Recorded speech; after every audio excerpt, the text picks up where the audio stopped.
What's holding most people back? Here's your answer. It's paradigms. Now, that's sort of a buzzword, but that is really what stops us. It blinds us.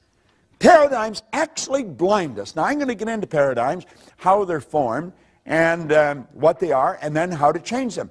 You see, if you get into books on psychology or psychiatry or behavioral science, you'll get a definition of a paradigm, but it's usually so big and awkward that you don't understand it. The book was probably written for other psychiatrists or psychologists or behavioral scientists, and the average layperson doesn't understand it. I had great teachers, and they broke everything down into the simplest possible form. And I found out that paradigm is nothing but a multitude of habits. When you wake up in the morning, you move into action. There's a routine to everything you do. There's one to everything I do. If you're living with someone, you could set your clock by that person, and they by you. When I put my foot in my pants, I put my right foot in first. I don't know which one you put in first, but I do know this. If I put my left in first, I'd probably fall over. I would be staggering all over the place. Why? It's programming. That's how programmed we are. We're programmed to drive the car the way we drive it. We're programmed to dress the way we dress, to walk the way we walk, to talk the way we talk. Our whole life is written program in here. And you know something? We didn't even write the program. We didn't even write the program. Do you know that they're other people's habits? You and I are the product of somebody else's habitual way of thinking. It's genetic and it's environmental. Why do you think you look like your relatives? Do you think it's an accident? It's what's programmed right into the genes at birth. Yet we grow up and we live that way. Why do we speak the language we speak? Do you know that if you had been taken out of your home and moved to the suburbs of Beijing when you were an infant, you'd be fluent in Chinese and have absolutely no knowledge of the English language? But by the same token, if somebody had been taken out of Beijing, put here, same thing would have happened. We're programmed with other people's prejudices. We're programmed with their limitations. Do you know that most of the limitations we've got, we don't even know where they started? I'll give you an example. When Linda and I first met, we were out shopping, and I said, you know what I would like is turnip. She said, okay. So I picked up a turnip. And she said, what are you going to do with that? I said, I'm going to eat it. Well, she said, I'm not eating that. Well, I said, why not? She said, that's the root of the turnip. I said, it's the what? I had never heard it called a root. It was always just a turnip. Well, I said, what do you eat? She said, we eat the green of the turnip. I said, my God, we give that to the pigs. Well, she said, we give the root to the pigs. I don't even know if I ever saw a turnip green. So here we are eating the root, giving the green to the pigs. There they are eating the green and giving the root to the pigs. Now, I was raised in northern Ontario. She was raised in Pensacola, Florida, and Birmingham, Alabama. Two totally different cultures. You see? So I put the turnip back. I thought, what the hell? There's no sense in fighting over a turnip. You know. But I'm wandering around the store, and I'm thinking, who decided we'd eat the root of the turnip? I don't think my mother woke up one day and said, we're going to eat the root of the turnip. I wonder why she ate the root. I don't think her mother did. And then I started to think, I wonder how far back in our family I'd have to go to find out who decided we would eat the root of the turnip. How far back I'd have to go in her family to find out who would eat the green of the turnip. And then I started to think, you know, it really doesn't matter. But the principle behind this is huge. Because, you know, most of our habits are like that.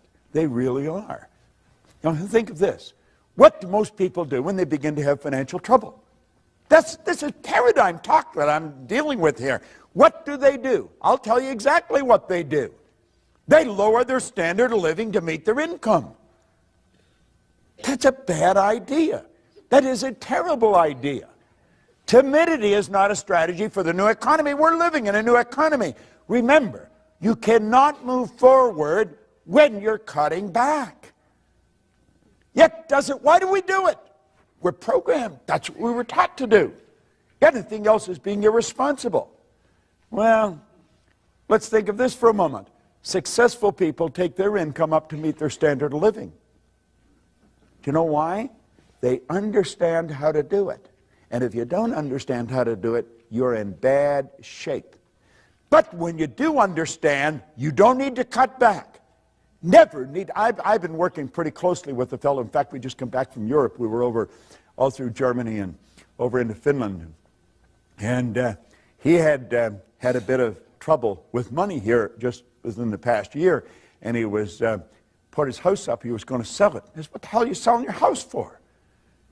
Well, he said, I can't afford to keep it. I said, you can't afford to sell it. No, I said, you've got to make a decision right now. Do you like the house? Yeah, I don't want to sell it. Then don't sell it. Just figure out how to earn more money. And so the two of us got working on it, and his problem was solved. It was simply a decision. Well, that's all we need. See, we're living in a new economy. The economy that you and I were raised in, that's not the economy we're living in anymore. It's a totally different world we're living in. But we're still operating with all the old habits. Now, Gates said one thing is clear. We don't have the option of turning away from the future. You don't have that option. No one gets to vote on whether technology is going to change our lives. It's here. This is the deal. You either fall in line with the new rules or you're going to lose.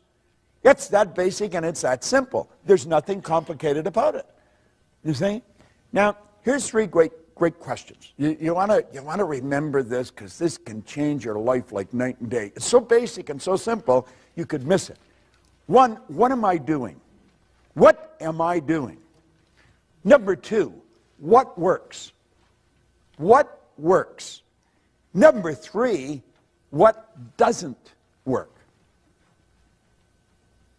Now, when we've analyzed this, let's make up our mind that we're going to stop doing what doesn't work and take all that energy and that time and put it into what does work.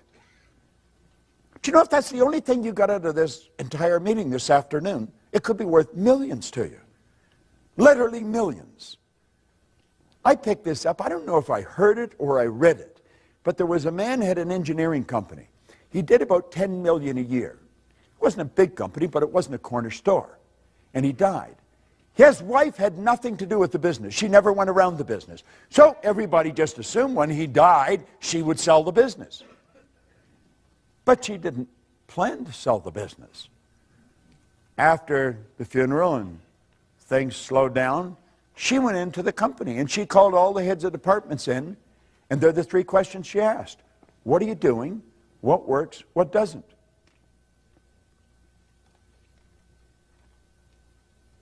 She told them to stop doing what didn't work, spend the time at what does work, and she took the sales from 10 million to 25 million. She just went in every now and then. That's all she ever did.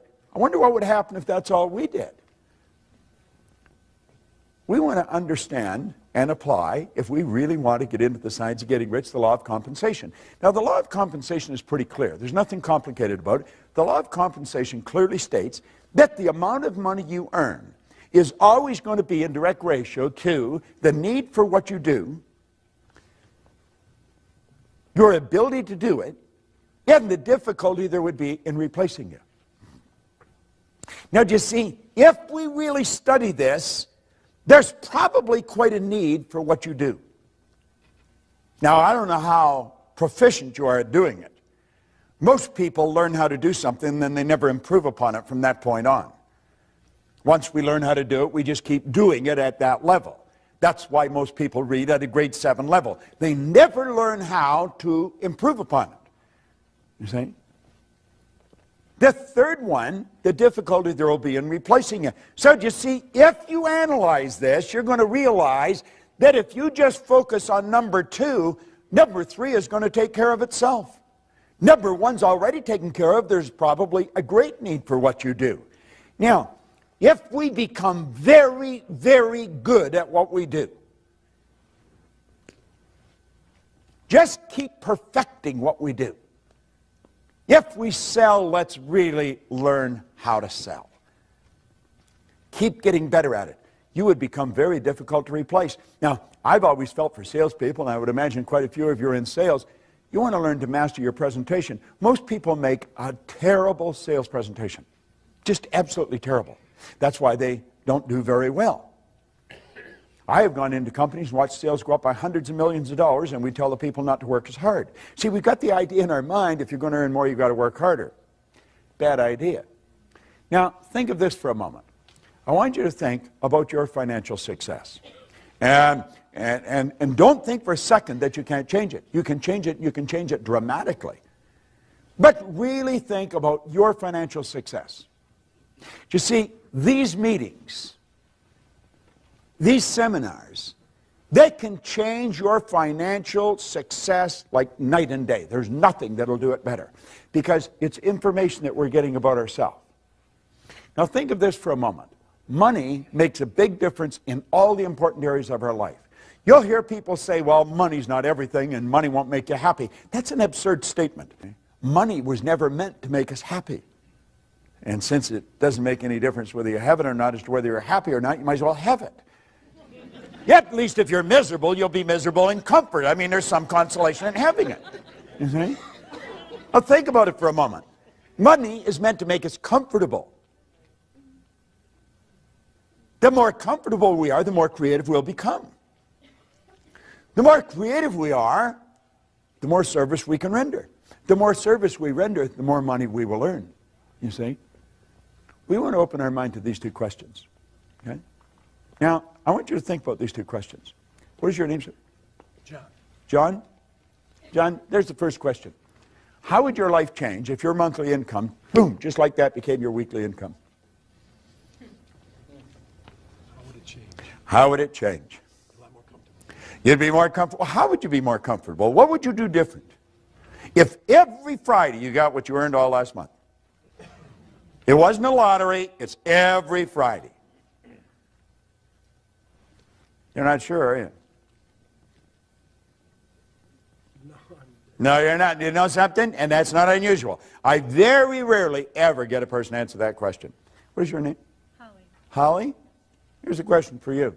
How would your life change if your annual income, bang, like that, became your monthly income? If on the 15th of every month you earned what you earned all last year?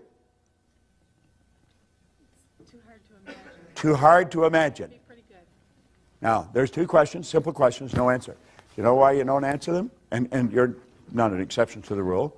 That's because we never sat down with one of these, wrote that amount, that figure on a piece of paper, and then just think of how to do it. Don't spend any time thinking why you can't, just think of how you can. You know something, you do it. Anybody in this room can turn their, but you're not going to do it by accident. You're not going to do it unless you decide to do it. Now you'll say, I don't know how to do it. Hillary didn't know how to get to the top of the mountain when he went up it either. He didn't. He tried in 51 and he failed. He tried again in 52 and he failed. Yet in 1953, he and Tenzing Norgay stood on the top of the world. Now, I have worked with him on 2 or 3 occasions. He's just a nice guy. The only thing different in him that I could see in me is his side. He's got a hand that would just wrap right around my hand. Big guy. No one had ever been to the top of that mountain. Do you know 1,000 people have been up there since? Things don't happen unless you decide they'll happen. Well, anybody could make that happen. I was flying to Kuala Lumpur, back around 1990. And I like playing with words and numbers when I'm on a plane. And I'm not a good flying partner. If you sat beside me, you'd probably think I didn't have any social intelligence at all, because that's my time. And so I sit there and I write words and I write numbers. And I remember I wrote the word commission one time, and all I could see coming off the page was mission. And I made a program called the Mission in Commission. And there is people that all are in the big commissions. They're involved in the mission. They're not involved in the commission. And it's a paradox, you see. Yeah, because they're not doing what they're doing for money, and yet they wouldn't do it if they weren't being paid. Yes, it's real paradoxical. You could get your head all messed up if you play with it long enough. But I sat down and I wrote a 1 and 6 zeros. And I took a look at it and I thought, $1 million. You know, we've written songs about $1 million. We'll say, what would you do if you won $1 million? Oh, I don't know what I'd do, you know. And we have all these little games that we play. Line up for blocks. I saw a sign coming in here, just driving into town, where they had a big sign up. There was $1 million in the background, and there were 31 million or 390 million or something in a lottery, you know. And there'd be all kinds of people look at that and say, God, would that be nice, you know? Well, anybody can do this. And I got thinking about the people that I knew who had earned $1 million. Hell, I earned $1 million, and I didn't even know what I was doing. You don't have to be very bright to earn money. And there's enough evidence around to prove that. There's all kinds of people that are functionally illiterate. They can neither read nor write. They're multimillionaires. Yet there's people walking the street who are absolutely brilliant, and they're broke. Think about it. That's got nothing to do with being intelligent. Yet it has nothing to do with gender. Yet it has nothing to do with geography.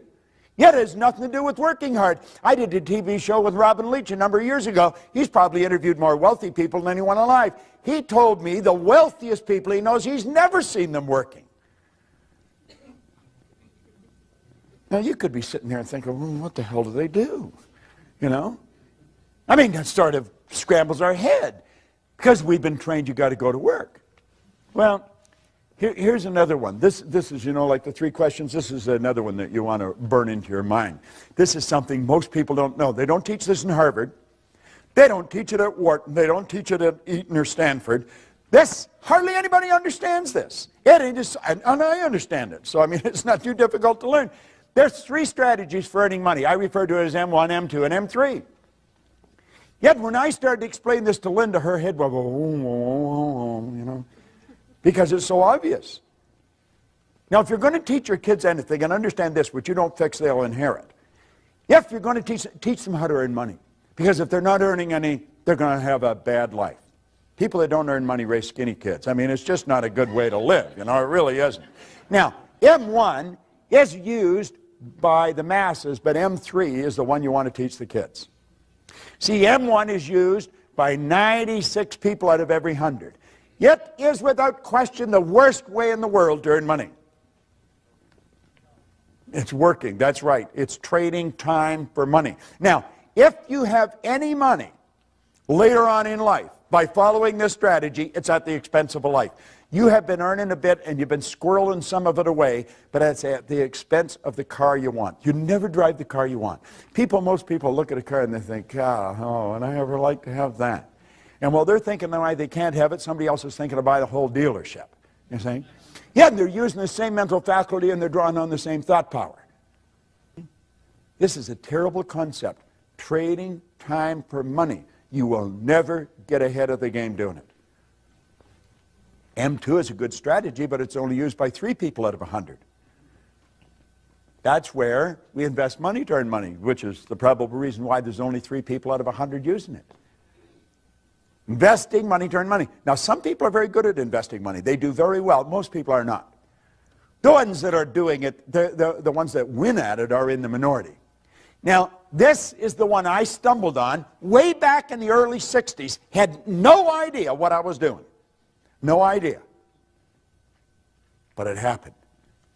I moved from M1 to M3 just whoo, like that. It took me 9 years to figure out what I was doing. Did not understand, and yet you see that 1% are 96% of all the money that's being earned. Now this group here, they multiply their time by setting up multiple sources of income. They don't have one source of income. They got lots of sources of income.